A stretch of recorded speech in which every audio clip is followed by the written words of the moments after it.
Ya, listo. ¿Qué tal? Buenas noches con todos los presentes. Para continuar con las charlas que tenemos el día de hoy, voy a hacer una revisión rápida de lo que es artritis séptica de articulaciones nativas, con sus siglas ASAM, para la literatura en español, ¿no? Quien les habla es Ramiro Pucho Ábalos, soy médico residente de tercer año del área de traumatología del Hospital 12 de Mayo.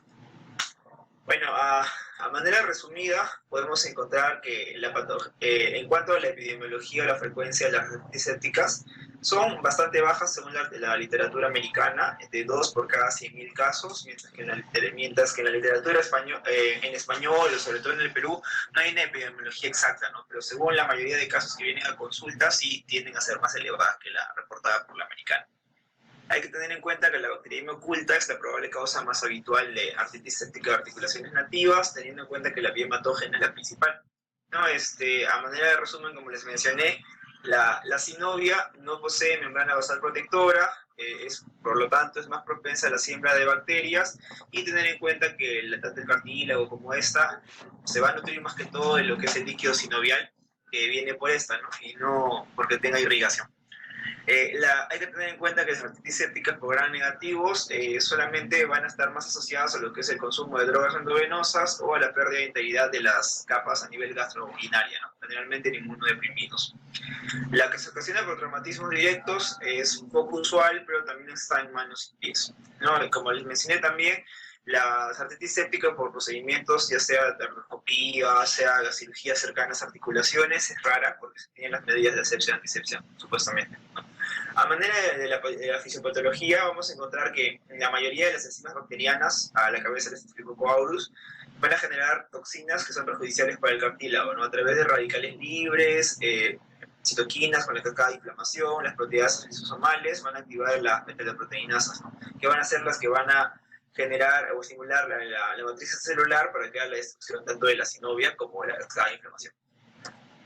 Entonces, como factores de riesgo, según la literatura, menciona que son las enfermedades reumatológicas a la cabeza de la artritis reumatoidea la que está más asociada a la presentación de artritis séptica de articulaciones nativas, ¿no? Como también menciona que la gota es un factor de riesgo también para la presencia de artritis séptica, ya que también esta presenta un grado de inflamación a nivel de lo que es la articulación, ¿no? Principalmente a nivel del dedo. En la cuanto a los pacientes inmunodeprimidos, hay que tener en cuenta que es otro tipo de flora la que puede generar artritis séptica y hay que tener muy en cuenta el momento de la historia clínica para poder pensar en ese tipo de gérmenes. Bueno, la presentación clínica en la mayoría de libros menciona que el paciente clásico con artritis séptica es con fiebre, con temblores, dolor, signos de flebosis a nivel de la articulación, pero en la mayoría de revisiones que he visto, en todos los grupos etarios, casi 60% nada más presenta fiebre, ¿no? Mientras que otras personas pueden venir solamente por artralgia o otro tipo de síntomas. En la mayoría de exámenes serológicos siempre va a haber leucocitosis en la mayoría de los casos. Como predictores de mortalidad hay que tener en cuenta que es perjudicial en los pacientes adultos mayores por encima de 65 años que presentan signos de presentación atípicas, ¿no? Como por ejemplo artralgias migratorias, sin fiebre y sin signos de flebosis. Y las enfermedades poliarticulares, ¿no? Con más de cinco articulaciones afectadas. En cuanto a la distribución articular, hay que tener en cuenta que ya sea en el grupo etario desde niños a adultos mayores, la articulación más afectada va a ser la rodilla, ¿no? Casi representando el 50% del total. Mientras que en orden de frecuencia va a ser la cadera, tobillo, codo, muñeca y hombro. Hay que tener también como acápite que en los niños la articulación más afectada sigue siendo la rodilla, a pesar de que la cadera ya aumenta mucho más su frecuencia y llega a estar casi equiparada con la frecuencia de la rodilla, ¿no? La enfermedad poliarticular es más rara, en un 10 o 20%, y está asociada más a otro tipo de gérmenes, como que a diferencia de este Staphylococcus, ¿no? Ya. En cuanto a las artritis sépticas en articulaciones cartilaginosas o las menos frecuentes, como la como la esternoclavicular, como la de la sínfisis púbica o como la articulación sacroiliaca, van a ser menos frecuentes y van a estar más asociadas o pegadas a factores de riesgo determinados. La articulación sacroiliaca va a estar más que todo como factor de riesgo la gente que está cerca con población con ganado o que claro, un ganado que haya tenido un antecedente anterior a enfermedad con brucela, ¿no? En cuanto a lo que es la artritis séptica en la sínfisis púbica, esta va a ser generalmente en los pacientes que son inmunodeprimidos, que han tenido cirugías cercanas en esta zona, como son cirugías de acetábulo, de pelvis o de la propia pubis, ¿no? Y sobre todo los atletas o las personas que tienen actividades de contacto en esta zona que generan inflamaciones continuas. En cuanto a la articulación externo-clavicular, hay que tener muy en cuenta de que esta articulación está bastante asociada a lo que es el consumo de heroína o de otro tipo de drogas endovenosas. Bueno, en cuanto a la bacteriología, como les mencioné, la bacteria más predominante en este tipo de casos es el Staphylococcus aureus, es generalmente la más frecuente en cuanto a artritis séptica de articulaciones nativas, más del 50% de los casos. Y hay que tener también en cuenta que últimamente es el Staphylococcus aureus resistente a la meticilina la que está más asociada, ¿no? Sobre todo en los pacientes con enfermedades crónicas, mayores de 65 años y con que tienen bastante reingresos a los hospitales, ¿no? Por sobre todo lo que está en exposición a otro tipo de bacterias que no es la común de la comunidad. En cuanto al estreptococo beta hemolítico, hay que tener en cuenta a los gérmenes como la Galactiae y el Piógenes, que van a estar asociados sobre todo a pacientes inmunodeprimidos, como los que tienen diabetes, cirrosis o los que deben tener eventos isquémicos, ¿no? Como stroke. Ya, en cuanto al neumococo, el neumococo también es una bacteria que va a generar artritis séptica, pero su presentación clásica va a ser en un paciente con bacteriemia, con un antecedente de una neumonía, no tratada adecuadamente, con una evolución desfavorable y que va a estar asociada a una enfermedad poliarticular, ¿no? En estos casos sí deberíamos pensar que el neumococo como agente infeccioso. En cuanto al gonococo, este es sabido que ya su frecuencia ha bajado mucho en los últimos años debido sobre todo al rápido reconocimiento y sobre todo a la medicación que es, si se da tiempo, es oportuna y mejora bastante rápido el cuadro, ¿no? En los casos que hay actualmente, todavía 3 de cada 4 personas con artritis séptica por gonococo son mujeres. Dentro de estas, la infección generalmente va a ser a nivel poliarticular y va a ser caracterizada por una poliartritis fugaz y migratoria. La afectación principal va a ser en la rodilla, como les mencioné. Ya, en cuanto a los bacilos gram negativos entéricos, solamente tener en cuenta que son los pacientes inmunodeprimidos como ancianos, con comorbilidades o consumidores de droga, los que van a presentar infecciones por esta. En cuanto al meningococo, hay que tener en cuenta que está muy asociado a pacientes con antecedentes o con clínica neurológica, y en los cuales encontramos a la vez que tengan monoartritis u oligoartritis, ¿no? Afectaciones de hasta 4 articulaciones, en las cuales se ve un clásico signo de flebosis con limitación y sobre todo al nivel de ecografía o exámenes radiológicos, erosión de lo que es el cartílago. Ya, en cuanto a la artritis séptica en situaciones específicas, bueno, como les mencioné, a nivel de las articulaciones en las cuales se realizan procedimientos artroscópicos o cirugías abiertas, es muy raro que estas se infecten, ¿no? Se dice que la infección se da, hay que pensar bastante en el estafilococo de coagulasa negativo, o en la epidermidis, que es algo que se encuentra en la piel, que tiende a generar infecciones, ¿no? Sobre todo, como les mencioné, en los tiempos operatorios largos, en aquellos en los cuales son más de 2 horas, o que son cirugías muy complejas, ¿no? Como el de reconstrucciones multiligamentarias, o situaciones en las cuales hacemos reemplazos articulares.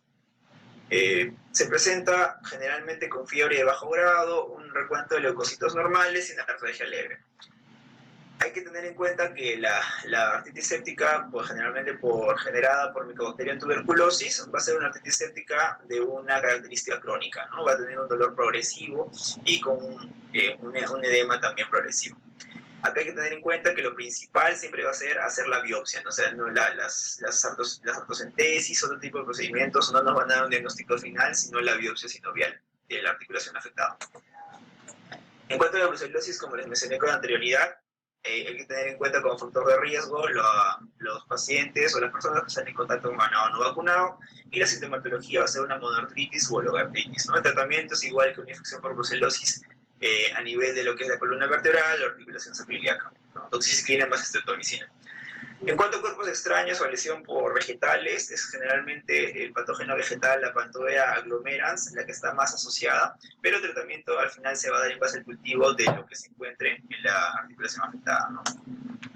En cuanto a mordeduras humanas y de animales, tener en cuenta la Legionella corrodens y la Posteria multósida, que son bacterias adicionales a las ya antes mencionadas, y el tratamiento va a ser el drenaje y el debridamiento de los tejidos hospitalizados.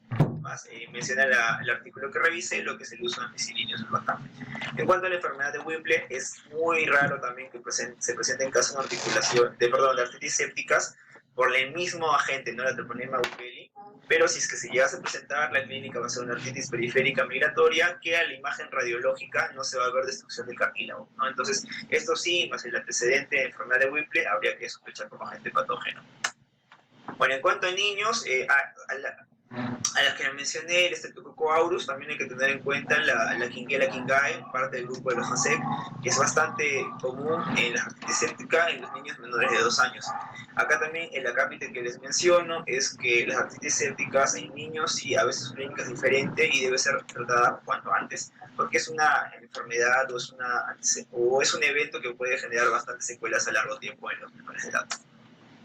Bueno, como problemas y trampas, como les mencionaba, hay que tener en cuenta que ante toda sospecha de artritis séptica, lo primero que hacer es la punción, ¿no? La artocentesis.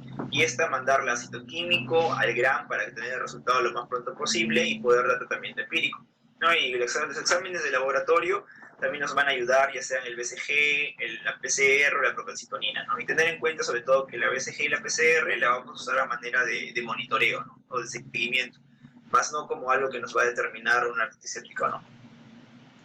Ya, en cuanto a, bueno, como les mencionaba, hay ciertas bacterias como el gonococo, las que son por mordedura de animales o de personas, que no van a ser positivos en los cultivos, pero si es que tenemos la sospecha clínica de que es una artritis séptica, siempre deberíamos optar a hacer lo que es drenaje, ¿no?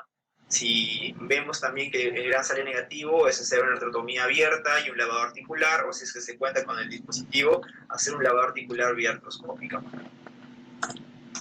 Bueno, en cuanto a la terapia antibiótica, hay un cuadro que me parecía resumen más completo en cuanto a lo que debemos dar una vez detectado el germen a través de un gram, ¿no? Una adquisición gram. Si es un coco gram positivo, cefazolina. Si es que hay sospecha de resistencia a meticilina, vancomicina, 1 gramo cada 12. Si es un coco gram negativo, pensando en gonococo, obviamente es triaxona, 1 gramo endovenoso asociado con la cipromicina.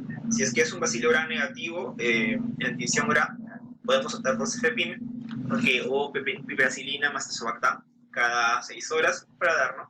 Y en los organismos que no se ven en los GRAM, como les mencioné anteriormente, y que en los cultivos también son difíciles de ver, la guía menciona que el tratamiento empírico debería ser con vancomicina, 1 gramo cada 12, y sobre todo por la prevalencia del Streptococcus aureus resistente a la meticilina.